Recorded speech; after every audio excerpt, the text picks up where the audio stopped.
Welcome back to Diamond Niners Weekly for Week 8 of the 2024 season. This is Nick, joined as always by Kevin. What's up, Niner Nation? Producer Brad, making it all go. Hey. And joining us this week, special guest, the voice of the Niners, Mr. Joe Templin. Hello. What's up, Joe? No, it's just we're in the middle of it. I got the Tigers game on here, so baseball's back in the MLB, and I know our pro Niner guys are going to be getting after it here soon in the minor league starting. So it's baseball heaven right now, and I'm really looking forward to it. Yeah, this is a great time of year. I think the minor league season, AAA's already started, but I think everybody else gets started this Friday. So I'm repping the Cannonballers here, K-Town in the house. So that's gonna be a fun time of year. So man, it's been a minute since we talked to you. It seems like a lot has happened for you since the last time we talked. You were down at Clemson. You're probably going to add more to this, but right off the top of my head, I can come up with the fact that I believe since the last time we had you on the show, you've gotten married and bought a house. Yep. Yes, that is correct. We got married in July. And then this is the house that we bought in December, sitting in the dining room here. So quite a few things have gone on life-wise. So it's all good. You know, she got a ring last year. I got a ring too. So we were able to match that. Well played. Well played. I no offense, but I like yours better. Yeah, I can't tell her that, but me too.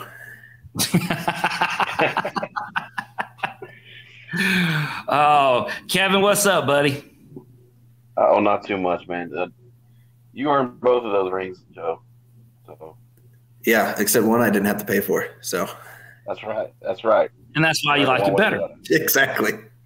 Yeah, absolutely. Kevin, you and I did not have a chance to talk about this before we got started. I believe that your son's travel ball team, y'all played in a one-day tournament on Saturday. Is that right?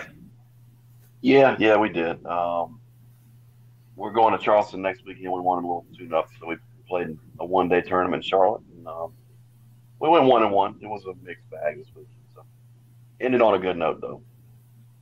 Okay, so there's your Concord A's travel ball update for the week. Solid week, 1-1. Well, can't wait to hear how Charleston goes. That's a pretty cool tournament down there.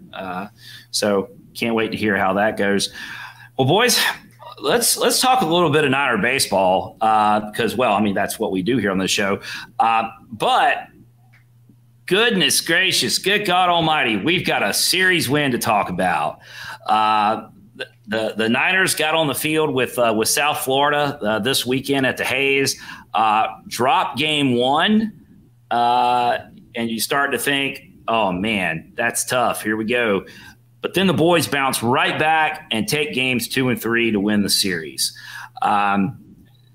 Joe, what was – start us off. Talk about this weekend from your perspective, some of the things that you saw, and get us kicked off with the astute observations of the man that actually scored the games.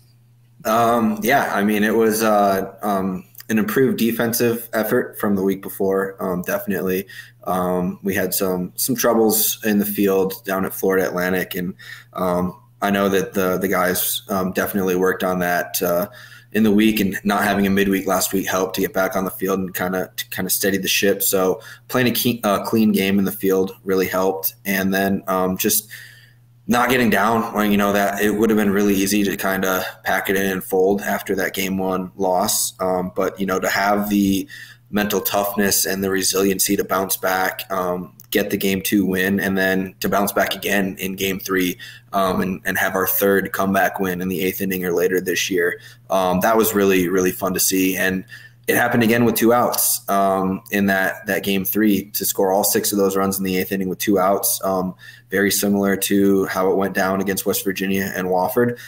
So I think that really, really helped galvanize and take that step forward as we head into the 3rd week of this conference play, and just kind of give us the stepping stone and a boost that we need coming up on a pretty tough stretch where we got to leave the friendly confines of the Hayes for 7 out of the next 8 that we've got.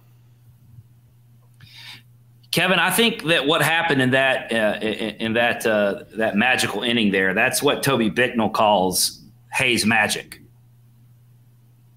That's right. Yeah, it'll pop up from time to time, and it's glorious when it does. Right. Yes, absolutely, it is. We've got several things to unpack here, I think, guys. One is we knew this coming in. I mean, we talked about this on last week's show. South Florida can hit up and down the lineup, and they did. That's what we saw. But what I think we found something, and Joe, to your point about the defense, I think we found something. Shifting Stallman back over to third, which I think is probably his more natural position. I don't think it's a coincidence that his bat is starting to heat up at the same time that he's moved back over to third. And you've brought in Dante DeFranco, who has been in the program, and by today's standards, he's been here forever. And he's getting a chance to hold down shortstop. And Dante, he's been all over the field for us, and he still does move around from time to time. In fact, I think in game 3, he might have subbed out to left field as a defensive sub. But Dante seems to be settling in at short as well. Yeah, definitely. He's really played well, and he can really get the bat heating up as well. In kind of small pockets, he can get hot, and it happened right around the start of conference play last year as well. He had I think it was a 5-hit game against La Tech out there in Ruston that helped us take 2 out of 3. So to see him come in and be that kind of veteran leader at short was really good. And I talked to Stallman on the travel back from Florida last weekend about switching back from short to third. He likes short a little bit more, as I think a lot of infielders will, because that's kind of like the key spot. But he did say that going back to third was pretty natural to him, since that's what he played all of last year. So I think trying to solidify the left side of that infield will be something to look for as we go on. And Shane Taylor's been great on that other side. I actually really liked Shane at third. I thought he had a good arm. Those couple games that he played over there, he made some really good throws over to first. But with that, where you can kind of plug in him and play him at second, short, or third, because as you mentioned, when Dante moved back to play left, we put Shane over at short. So to have that versatility from him, another veteran guy, not necessarily in the program, but as a senior in his collegiate career, is really good and gives us some options to move some pieces around in there, depending on what kind of play style we need to have. Yeah, Joe, and it seems similar to last year. I remember last year we kind of struggled a little bit, and then we got the defense worked out. Once we got the defense worked out, and then we hit our stride and made a little run, the conference play, and then made a bigger run in the conference tournament. To hit on your point about having some versatility over there, I think the coaching staff wants to put the best defensive lineup they can put on the field. Speak a little bit about that on your end. Yeah, so we've seen a lot of tinkering with the lineup throughout the year, and that's just not a this year thing. I think last year it took about 30 games before we had the same lineup, batting order and position-wise. I think it was something in the 30s, I think, until we had the same lineup in back-to-back games. So, yeah, I think just starting with the best 9 guys on the field that are going to prevent runs, because, you can't lose if you don't give up a run. So that's, I think, number one for this coaching staff is, you talk to Coach Woodard all the time. He talks about how we pride ourselves on pitching and defense. And so taking care of things defensively is always a big part to this team. And, we haven't practiced when we gone on the road at their places. This year we've practiced in the morning before we leave. But in those practices on Thursday nights over the years, we'll spend the majority of our time out there working defensive stuff and getting kind of the feel for the field. So it's definitely a defense first approach, and getting the guys out there that can do the best to prevent those runs and keep runners stranded or keep them off the base paths is definitely a priority of the staff. And I think you're starting to see a lineup that's going to shift more towards that, and then trusting that the offense is going to come, as you keep the other team off the base paths. Something else that's kind of coming to the forefront here, Joe, is and this is one, I think this is one of the joys of watching not a game but a season, is to watch that evolution. You're talking about the lineup, but also if we go back, if we were to travel back in time to the week before the season started and said, so what are you expecting this year out of, like, I don't know, Reed Hare, AJ Bianchina, or Johnny Sutrick?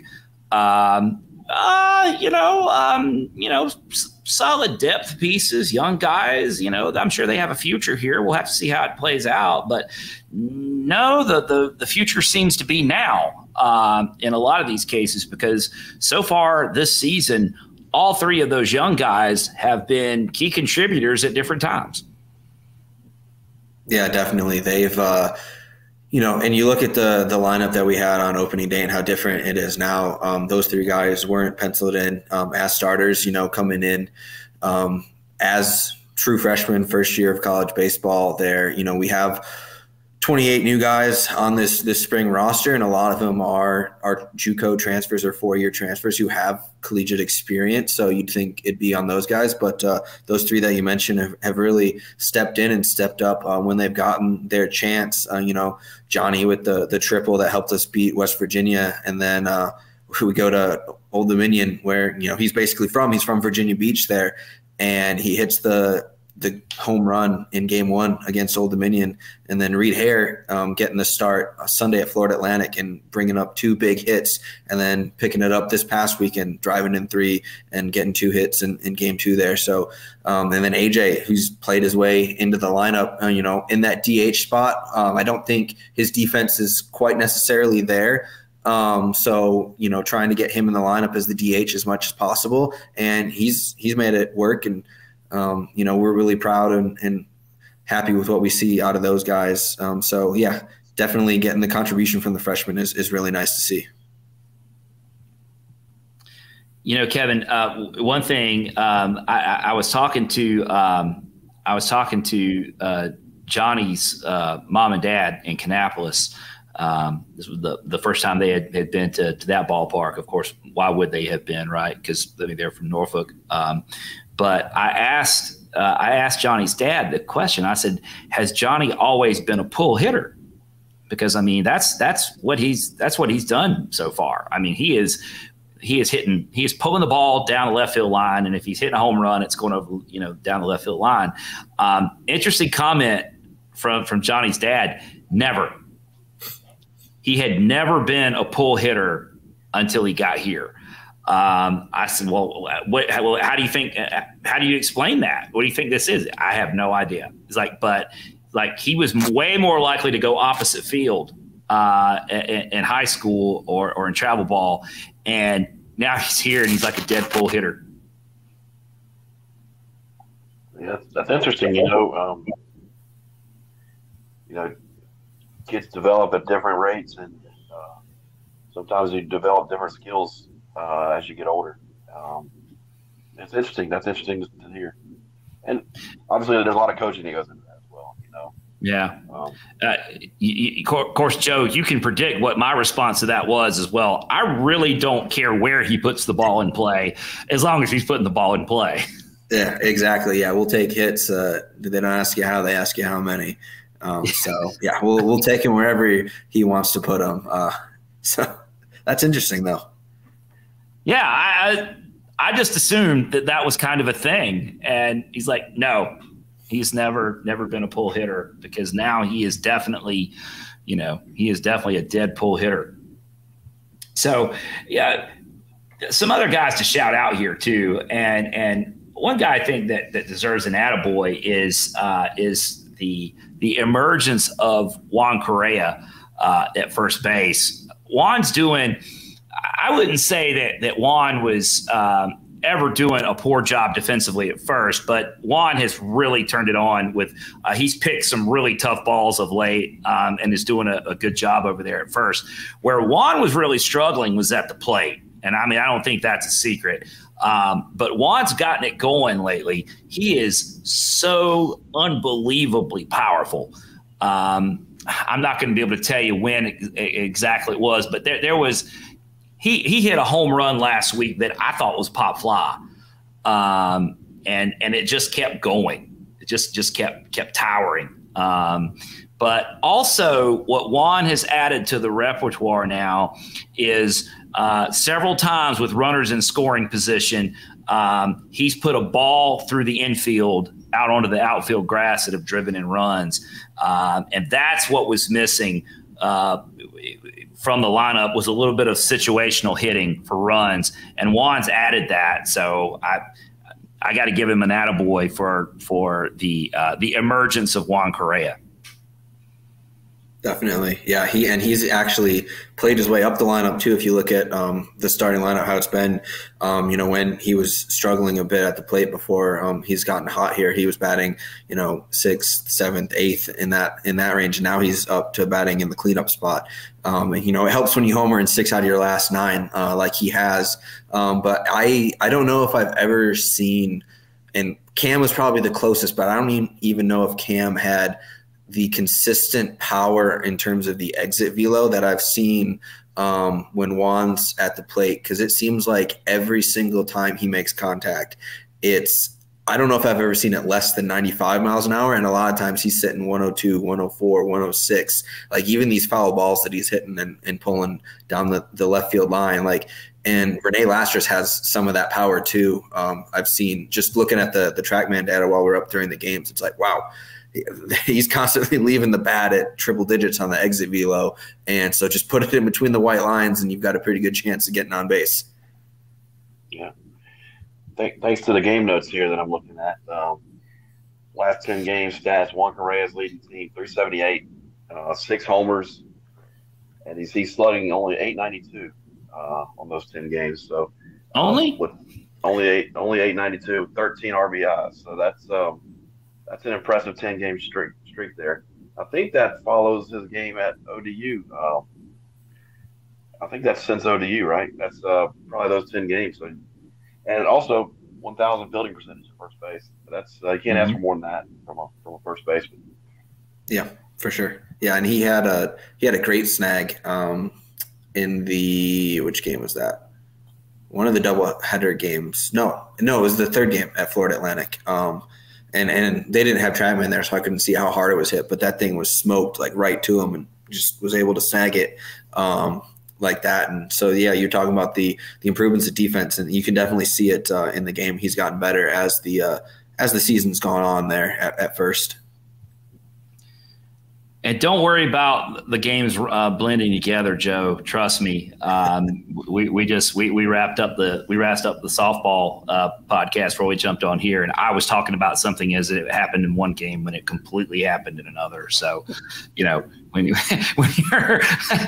if you take in about 6 games a weekend, somewhere along the way, it just all runs together. At one point in the stands on Saturday, I tweeted something about Charlotte and USF, except I put Wichita State in there, which is who the softball team was playing. So yeah. See, but you can come back and laugh it off on your account. We can't really do that on the main account.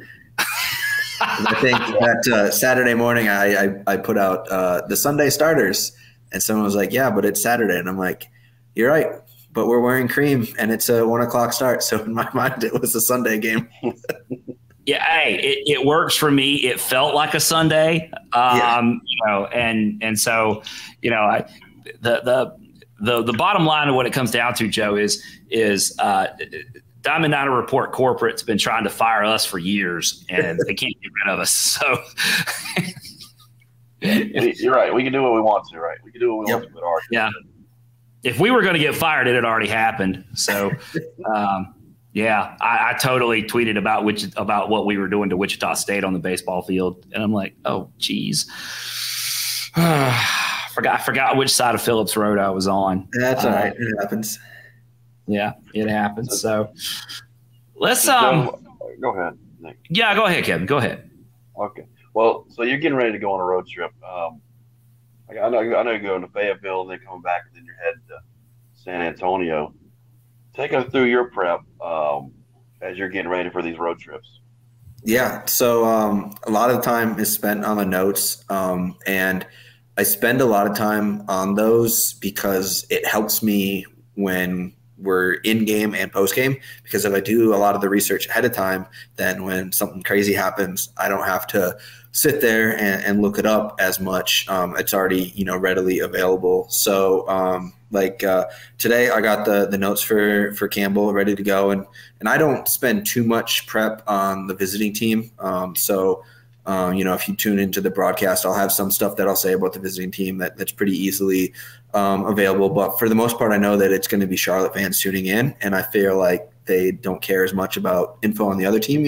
Some stuff will be important to say, like, how good Grant Knipp, the catcher for Campbell, has been this year. And D1 Baseball ranked him as the #1 catcher in their midseason rankings. And we had a couple of relief pitchers on there. So just stuff like that, that's, like, hey, like, you might not know much about Campbell. Here's what they're about a little bit, but mostly focused on us. So I've already got a very base level prep started for UTSA, where I've kind of got their baseline stats to update after they get done playing tomorrow. And then bus ride back, I'll start flipping over things, updating in the notes, and then Wednesday I'll go hard with that. And my goal is to get everything done as much as I can on Thursday before we take off, so that on the travel day I can just more kind of be present with the team on the travel day. Like, I'll still have stuff that I'm doing, and I probably won't get things finalized and ready to be pushed out with all the graphics I need to make and everything until we land in San Antonio on Thursday. But I like to be working as few of trips in the airport as possible, because it's never easy to work in an airport like that. So trying to get as much done ahead of time. As Coach Woodard kind of says, like, speeding up to slow it down. That's kind of how I view all the research and stuff that I put in. So I'll do a lot of it tomorrow on the bus ride back after the game, and then Wednesday, so that Thursday, I'm only working a little bit here to get things finalized and put out before we start play on Friday. Joe, do you not have access to, like, whatever, the Diamond Sky Club or whatever it happens to be, so you could, like, go into an area and work? I have at Charlotte Airport is one where our Capital One card, no free ads, gets us into a smaller area, not like the Admiral's Lounge or anything like that. So that can be a spot where I can go, but a lot of times that place is pretty packed. Or there's, a family in there who's got some kids running around. So if I'm lucky enough to snag a table in there, I'll take advantage of it. But otherwise, it's just kind of, finding a spot next to an outlet near the gate and plugging away. I have heard, not that I'm a frequent flyer, but I have heard that some of those exclusive type of places are not so exclusive anymore, and that basically just everybody's in them. Oh yeah, they let me in, so I think there's no exclusivity possible there. Yeah, and I stole this line, but I refuse to belong to any club that would have me as a member. So it's kind of like that. For those of you that are wondering what we're talking about, if you have never, I happen to have a copy. This I printed a copy of the game notes out. This is actually from the West Virginia series. I just happen to have here on the desk. These things are, that tweet or the news story gets posted to charlotte49ers.com. And you might look at it and say, oh, it's a news story about the upcoming game. But as a PDF in there, if you really want to know what's going on, if you're really interested in the game, you should go and open that PDF that's attached to the game notes. These things are like, it's 36 pages. This is the West Virginia series. It's 36 pages, and it's got everything. What's that, Joe? We're up to 40 now, because that one didn't have like last 10 game stats and conference stats and stuff. So we're up to 40. For heaven's sakes, and Kevin loves this. This is the uniform tracker that Joe updates. So what our record is by what uniform we're wearing, all-time records, season records, bios on coaching staffs. Here on the back page, it's like a whole roster with everybody's picture. This stuff is, if you're interested in Charlotte baseball, you should be looking at the game notes. I know Joe puts a lot of time into a set of these. There's no telling how long it takes you to produce one of these, but he's publishing a small book uh, every time we go to play a new opponent, and it's awesome. It's an awesome resource. Print them out. Print them out at, again, no free. We won't tell on you here. Go print them out at work. Print them out at work, and then take them home with you for the weekend and leave them by the chair where you sit and watch the game. And I will say, second what Nick says about the game notes, they're second to none. In fact, you've been recognized several times for your game notes nationally with awards. I think last year you were third in the nation. Yep. Game notes for what organization puts on that? So that's our professional organization. It was called COSIDA, and then the last couple of years they've done a rebrand. So it's now CSC, College Sports Communicators. So they put on a bunch of contests as part of their publication and digital designs competition. I'm actually a committee member on that, so I serve in one of the categories is mine, and I coordinate with the judges that I have working with that to get those scores compiled and sent in. So I appreciate all the kind words that you've said about them, and this is that's basically how I got started into this field when I was doing hockey for Michigan as a student. My boss there put me in charge of the game notes, updating him, and so and this is where my late night after games started, because we'd play 7 o'clock game, get done at 9:30, 10, and I'd stay up there in the press box until midnight getting everything ready to go so we could have a fresh set ready to go for the next game. And so that's really kind of where combining my pre-existing love with the history of sports and the stats behind them with actually putting that down to paper. I think that right there, my experience that I had as an undergrad really helped me prepare me for my career here and how to research and find tidbits and useful information, because you'll go through a stretch where the team's not doing well and you've got to delete a lot of those nice fun nuggets of information that you had in there that are no longer true. And so it's just kind of knowing, okay, what stuff can I look at and how can I spin stuff in a positive way? Not necessarily trying to turn negative things to a positive, but just trying to find things that aren't as glaringly obvious to talk about. And my goal with those notes, with how big they are, is to give someone who doesn't know anything about our program, which, for example, a random ESPN Plus broadcast, to give those to a broadcaster for a home team that we're going to play who doesn't really have an idea of what we're about, and to have them, after reading through those, be able to talk about our team like they've watched them all season long and bring up stuff like that. And, when I get compliments from you guys and then from the guys that call the games, like the ESPN crew in the Clemson regional last year, whenever they say like, hey, your notes were fantastic. Like there's, I love them. There's so much information in there. That's just really rewarding, because it shows that the people do care about the information that I'm putting out, and it helps them, push out that information and talk about our team in a better sense, which only elevates our brand and makes it better across whoever's watching that. So that's really neat. And the pronunciation guide too, which is, just a small thing, but to hear them say like, oh, your pronunciation guide was great. And then, I'll still get people, I'll say, hey, are there any names that I can help you with? And then they're like, oh, well, I looked at the sheet, but I'll still go over them. And then when they get all of them right, based on what they said, because there's a few names that are very easy to get tripped up on our roster, both this year and in years past. And so when they say, I looked at the pronunciation guide, here we go, and they go through and they get all of them right, that's probably the best part, when it's like, okay, because there's some times where I'm sitting there and I'll say a name to myself 20 times, trying to say, how do I phonetically write this down to make it work? And, sometimes I'll even go a little bit more like Tony Rossi. I have how to say Rossi on there, and just, try to be over descriptive rather than under descriptive, because we'll get some teams that will send in their roster and they won't have a pronunciation guide. And it's like, all right, well, just go with whatever you want to go with and hope that it's right. Whose name was it, Joe, that we were at the first pitch dinner and the guys were introducing themselves and you were writing down notes on how they said their own name, and there was someone that we were trying to decide how they said their name. Was it Bianchina?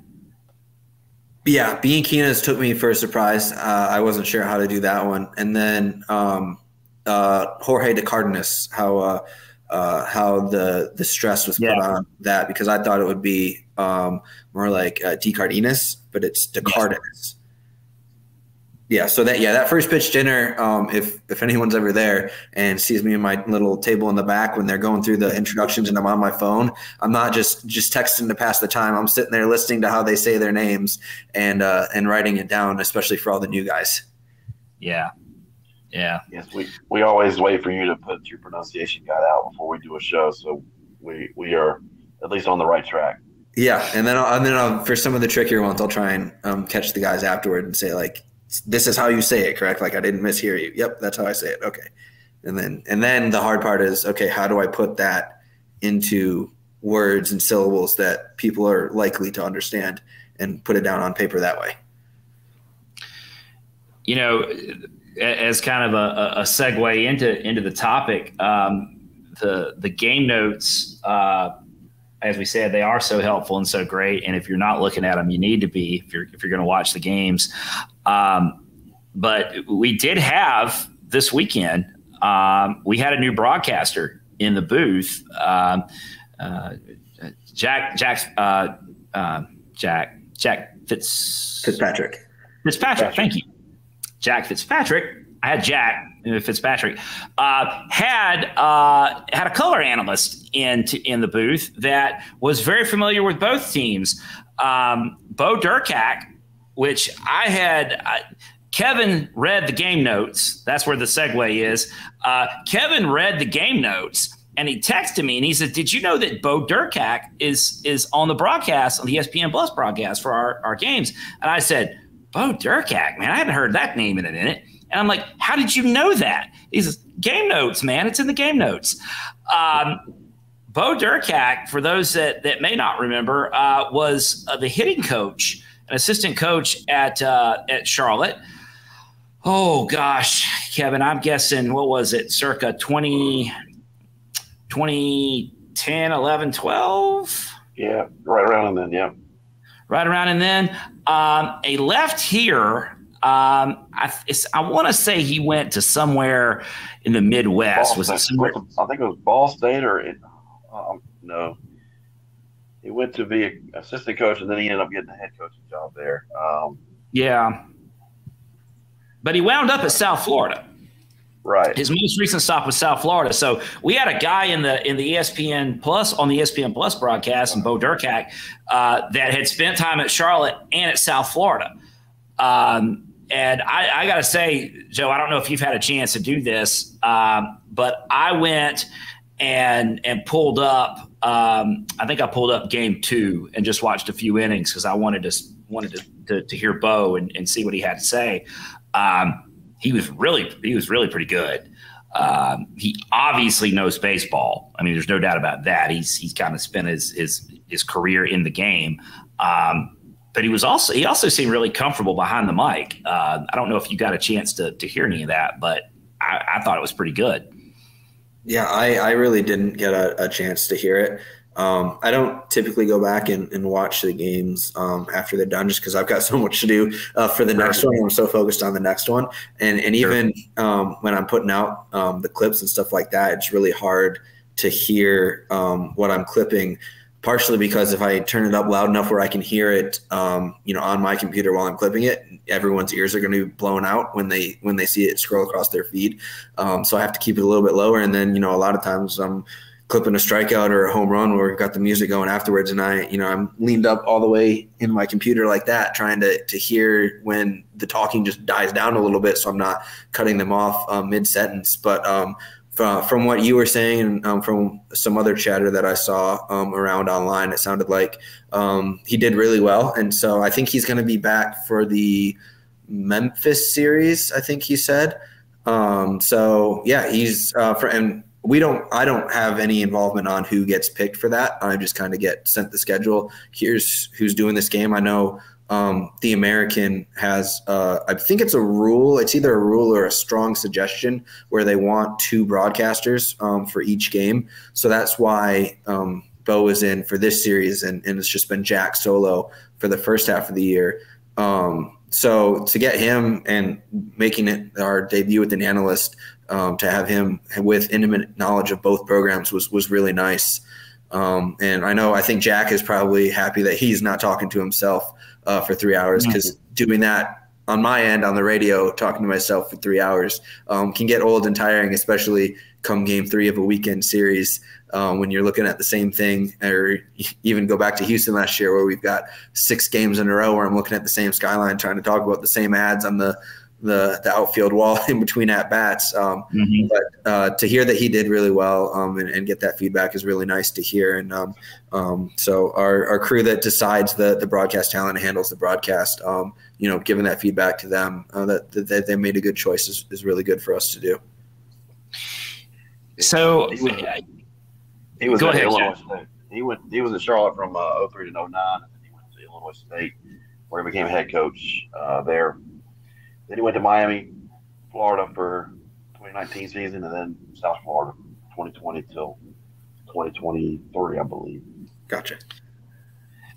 I think that baseball lends itself to a 2-man crew, just because it's not constant action. There's lots of space to fill. Although I will say, and I don't know why I feel this way about it. There may be varying opinions, but I feel like it's easier to get away with the one man on radio than it is on TV. And I would say that's probably because when you're calling a game on the radio, you've got to fill in. You've got a lot more information you've got to convey. You're not getting help from the pictures. So it's probably easier for you to fill that time. But having somebody for Jack to bounce off of, and especially somebody knowledgeable of the game the way Bo is, I thought that worked. I think you're onto something there, especially in the TV crew, like the TV side lending its way to a 2-man crew, more so even than radio, because the play-by-play person is there to tell you what is happening, and then the analyst there's to tell you why that's happening. And it's a lot easier to explain why when you have a visual in front of you, rather than, and not to say that I don't want someone else or someone else couldn't do it with me on the road. Definitely not the case, but just having that picture to go off of, where you can look at the monitor and say, okay, like, look at this shift. This is why they're doing this shift, or something like that. Or, these are where the pitches were in the zone. This is why they're attacking that part of the zone. It's a lot easier, I think, to be able to describe that why things are happening when you can look at it, and then in the listener and viewer's mind, it's like, oh, okay, that makes a lot more sense, instead of if I'm not explaining something correctly or in a way that's easy enough for people to understand, when all they're hearing is my voice, they'd be like, well, what is he talking about? I can't really picture that. Yeah. Well, ironically, Joe, you sometimes do end up with a broadcast partner on the road. It just may not be of your own choosing or by on purpose exactly, but like at FAU, like previously at San Antonio, you just kind of sit in the stands and call the game, and sometimes your microphone picks up all kind of things. Yeah, I've got my my crowd mic or my natural sounds mic, so that it's not just sounding like I'm talking in a windowless room by myself. Bathroom stall. Yeah, exactly. So we got that, so you can hear, the pings of the bats and the ball hitting the mitt. But sometimes when I'm at those places where I'm in the stands, if there is a piece of shade that I've been given, other people also want to sit under that shade, and so they'll come crowd right around the table and talk to themselves and to other people that are there, and not realize that there's a microphone sitting right behind them that's going to pick up everything that they say. So sometimes I have to turn that down, or we'll get some fun and interesting conversations that I don't know where they're going to go. And even then, sometimes it's hard for me to hear what those are saying if it's not coming into my headphones fully, or if I'm talking over it, but I can't tell that because I've got it coming through my headphones and then just my regular ears. If they're saying something while I'm saying that's cutting through, I won't be able to hear it necessarily. Yeah, we were talking about this a little bit before we got on the air. There was, and we think maybe it was at San Antonio, that a woman was sitting near your crowd mic two women were sitting near your crowd, Mike, discussing how one of them had swollen ankles. Yeah, never know what you're going to get when you're sitting in the crowd. And it was all clear as a bell on the broadcast. You could hear you calling the game, and then there's these two women discussing one of them having swollen ankles. And we got swept that weekend, so I wasn't probably doing a whole lot of talking in between the at-bats because there wasn't much positive to talk about in between those at-bats. Yeah, for sure. Well, let's turn the page a little bit, guys. The Niners continue to pitch pretty well. Finally, added that not only the solid defense, but mixed in some timely hitting. The Niners have had their chances throughout the season, and that's as evidenced by we hadn't won a series, but we hadn't been swept either. So the Niners are doing enough right to be in these games. But this weekend, it's kind of some clutch hitting is what it came down to drive some runs in. Hopefully, we're going to build on that because this week. Starting this week, things are pretty doggone tough. And that starts with a matchup with the Campbell Camels coming up tomorrow night. By the time you're hearing this, it'll be tonight, Tuesday night, down at Segra Stadium in Fayetteville, home of the Fayetteville Woodpeckers, I believe, which is the low A or the single A affiliate of the Houston Astros. So Cam Fisher has got some experience in that stadium of late. This is going to be a tough midweek matchup, no matter which way you slice it, because Campbell, as a baseball program, for about the past, I want to say 5, 6, 7 years for sure, has been really an impressive program. And when you play them, you're going to have your hands full. Yeah, definitely. And their MO, especially over the recent years, has been to throw their best arms in the midweeks. I don't know as much now that they're in the CAA and it's a better conference than the Big South, but I know last year and the year before, they were throwing their ace in these Tuesday and Wednesday games when they're playing teams like us, like ECU, like NC State, and all these power teams, because that's the way that they're going to boost their RPI, and they can afford to throw their third, fourth, fifth best arm on the weekend and get those wins. But, looking at that, it looks like they are going to throw their best pitcher tomorrow. Let me find his name. Peschel, I think. Cole Peschel, 4.23 ERA, making his 7th start. So he's got the lowest ERA among their qualified pitchers, with at least 1 inning pitch per team game played. So we're going to get their best. But you look at their ERA and their pitching stats as a whole, and it looks like it's a bit of a down year for Campbell, which is weird to say to a team that's sitting at 19-8. Offensively, they're as good as they have been.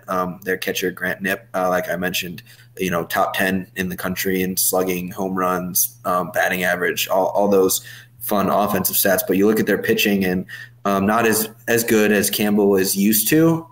And I think that's something where, using kind of that revitalized offense that we've seen in the Sunday game against Florida Atlantic with the 13 runs, and then this past week with the 6-run 8th inning. And I think getting into this Campbell bullpen early will set us up for some success. And then using some of our key pieces in the bullpen where we've seen AJ, Tony, and Ryan Deggs throw multiple times in a weekend, we can afford to throw some of those guys tomorrow night and get a really, really solid win that can just help the confidence and roll and get us 3 in a row. You mentioned AJ. And one of those midweeks, Kevin, was East Carolina. East Carolina's already dropped a midweek to Campbell earlier in the season, so they're dangerous for sure, as always. Go ahead, Kevin. Yeah, you mentioned AJ. He went long relief this weekend, 5 1/3, I believe. What are your thoughts about him jumping? We saw Tony Rossi jump in the starting rotation down at FAU. What are your thoughts about possibly seeing him jump in and start a game for the Niners down the road here? I don't know if we'll see AJ as a starter. I mean, he's definitely shown that he's got the longevity in the arm to go that long, 2 outings this year with 80-plus pitches. probably the toughest thing for AJ, which clearly wasn't an issue this past week and going 5 2/3, and a really solid getting the win in game 2 there. But he's only got 2 pitches, a fastball and a really, really good slider. And you don't see too many starting pitchers with only 2 pitches like that. So I think that's what makes AJ so good coming out of the bullpen is, obviously teams are going to know that they're going to see a fastball and a slider, but his 2 pitches are so good and he can locate them so well that he can just overpower guys with this stuff. And that's why you see his K/9 up at 15 point something, which is crazy to say that it's come down 3 full strikeouts per 9 innings. But it's still top 10 in the country and leading the American Athletic Conference right now. I think it's 6th in the country, if I remember from my research today. So yeah, I don't know if we'll see him come out, and it could be something where he is more comfortable coming out of the bullpen instead of being a starter. Some guys like that a little bit more. But he's definitely shown he's taken on kind of that fireman role. We saw Danye a little bit last year. He was a starter and then became a long reliever and then transitioned to closer. And that fireman role was something I think that I heard from Tennessee. I can't remember the name of their arm, but the dude that when they got into a jam, Vitello would always turn to him and he could shut him down. And I think that's kind of the role that AJ's taken on here, where he can come out of the back end, but he can also be the first guy that we turn to if we need to. Yeah, you're right about the 2 pitches. Once you get one time through the lineup with just the 2 pitches, they start seeing it again, second time through, and then the third time through. It could be trouble. Like you're saying, as a starter. But yeah, I was just curious your thoughts. I mean, we've tinkered with our starting rotation. I don't know if we've ever had the same rotation twice in 2 weeks in a row this season so far. But yeah, it's starting to even out, and we're starting to have some consistency there. Yeah, for sure. Chase Carson's really stepped in and been well for us these past couple of weeks. Cole Reynolds has been outstanding, taking over as the Friday game 1 guy. And then it has been a bit of a revolving door for game 3. We've seen Cam Hansen be in and out of that weekend rotation. And I think these past couple of weeks have been good to get his confidence back and get him into a spot to get back in the rotation. Trey Baker, he's been a guy who's had some really good starts and good outings, and he's going to go for us Tuesday against Campbell. So, just really, I think we're still looking for a solid number 3 to join that rotation, because I think now Chase Carson has kind of played his way into that number 2 role. But, I think, honestly, if you ask, Coach Woodard, probably everything after Cole Reynolds is probably up for grabs. But to see some of those guys do as well as they have in that rotation the past couple of weeks has been really reassuring to see. For my money, I think that if we're gonna, this is just a gut feeling. I got no evidence, no nothing here. But if we're gonna do what we want to do, I think that it's gonna have to include Cam Hansen getting back to where Cam Hansen expects himself to be.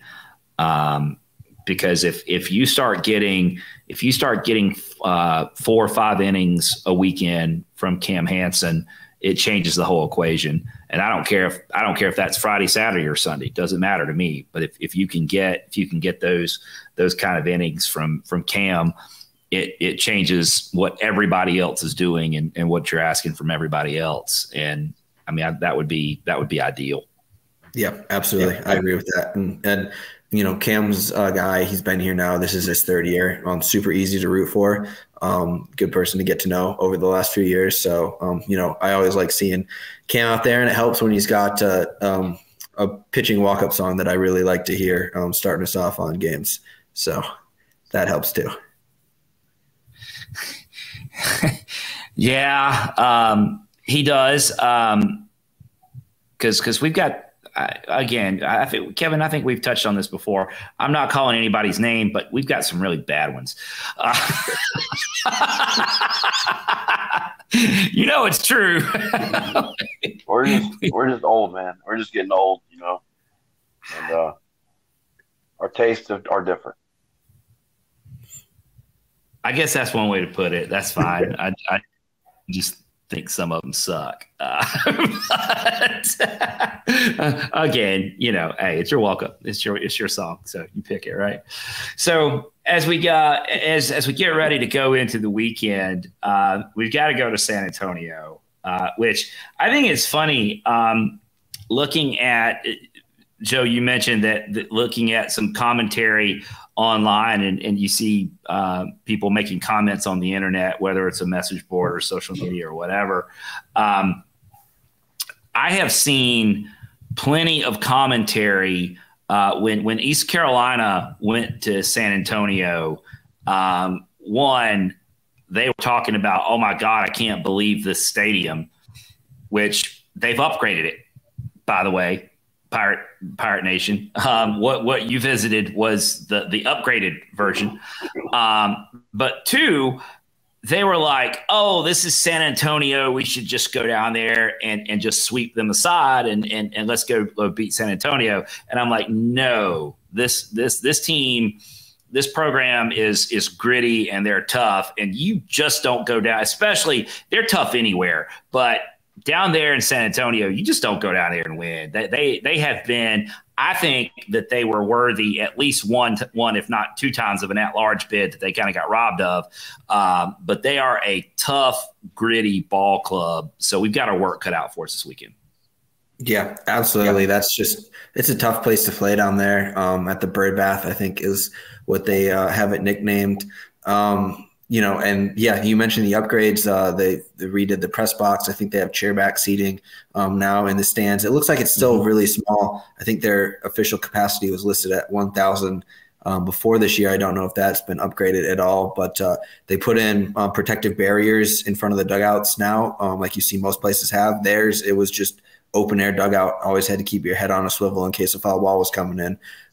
So they've upgraded that with the padding, but the field there I think is really hard. So it's maybe not as ideal for some players, and they're not necessarily as used to it. So that's just kind of an innate advantage for UTSA to have that advantage that they're playing on that field all the time, and other teams come in and might not be as familiar with it.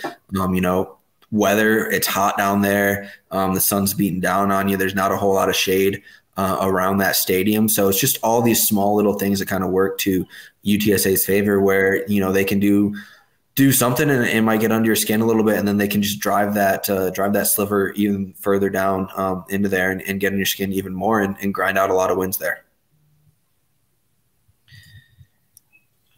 I'm not going to dig for it, but Kevin, I know you watched some of that series as well with East Carolina because their games didn't coincide with ours. They picked up, I'm thinking it's that Friday game. They beat East Carolina 4-2, and they did not have an extra base hit at all. They beat East Carolina without an extra base hit. They've got no problem. They have no qualms about bunting the runner over, and they get him on, get him over, and get him in. And they recruit to that philosophy. And when you're beating ECU without an extra base hit, you're pretty committed to your style of ball, and they work it. They work it to their advantage. Right, and under Hallmark, that's what they've done. And they've been able to keep him around there. He's been courted by other programs with larger checkbooks, but he stayed there and he's built something. He built a solid program. They're on the bubble almost every year that we. The last 3 or 4 years they've been on the bubble for sure, and they play that style of ball, and it's worked for them. Yeah, I wonder how. I mean, heck, all programs like ours, whether it's us or San Antonio, we're all kind of in the same boat.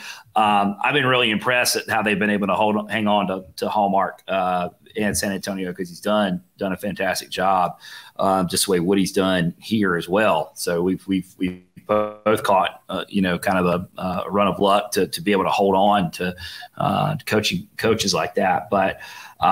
Yeah, this is not going to be an easy series this weekend. None of them are in league, and especially going on the road in league. But what I can hold on to is the way the boys started to kind of put it together this weekend against South Florida. Hopefully that carries over, because those were team wins, and that's what we've kind of been missing, is the getting enough pitching, getting enough defense, and then getting a few timely hits to make it all happen. Hopefully we carry that over and make that happen this weekend. Joe, when do you pull out on, I'm assuming on Thursday when you headed to the airport? I don't know the specifics yet. Tyler Simmons puts all that together. I haven't taken a look that far ahead, but usually we'll fly out early afternoon or so. So I think most of the time it's a practice around 8 or 9 or so in the morning, get done with that, and then we'll head out to the airport around 11 or 11:30 or so, and usually we're looking at a 1 to 2 o'clock flight out. So I'm guessing it'll be somewhere along that timeline, and then we'll get in, and I think San Antonio airport to where we normally stay is about a half-hour drive or so out there. So, and then again, we practiced out there last time we were there, but we haven't practiced at the field where we've been playing yet this year. We've been practicing in the morning instead. So I think that maybe helps a little bit. The guys get a chance to wind down a bit Thursday night and have more team bonding and stuff like that, instead of necessarily going out to the field and having a late night practice. Kevin, going to the airport to fly to San Antonio, you know what that brings to mind? Yes, it does. That 2020 season when the season ended on the way to the airport. Yeah.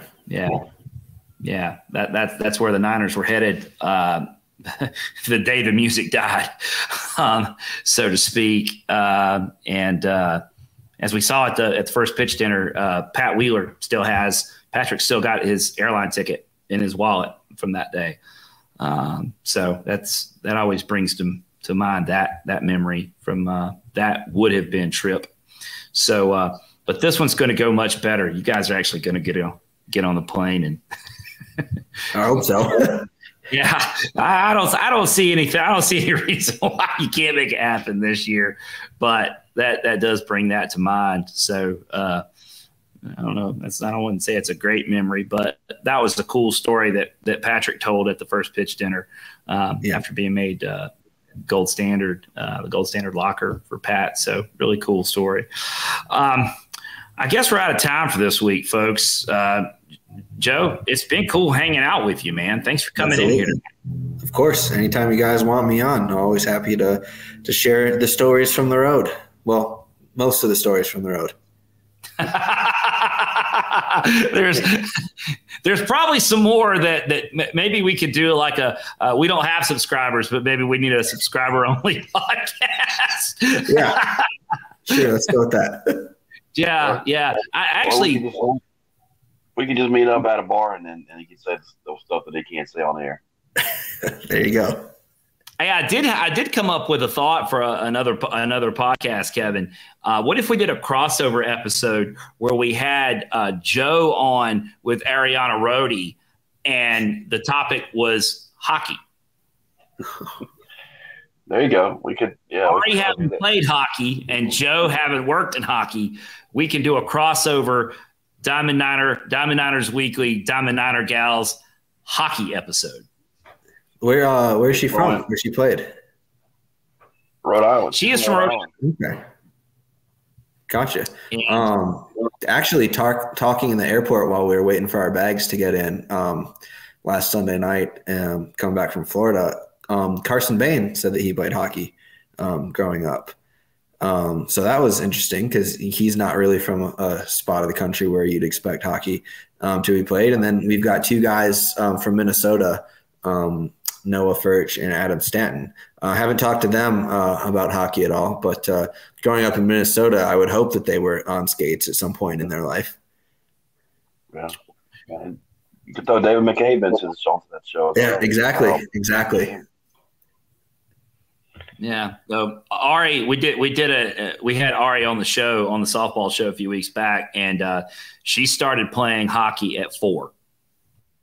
Yep, that's probably when I started doing hockey related activities. I was on skates actually the week before my second birthday, so I was on skates for the first time at 1. Jeez. Yeah.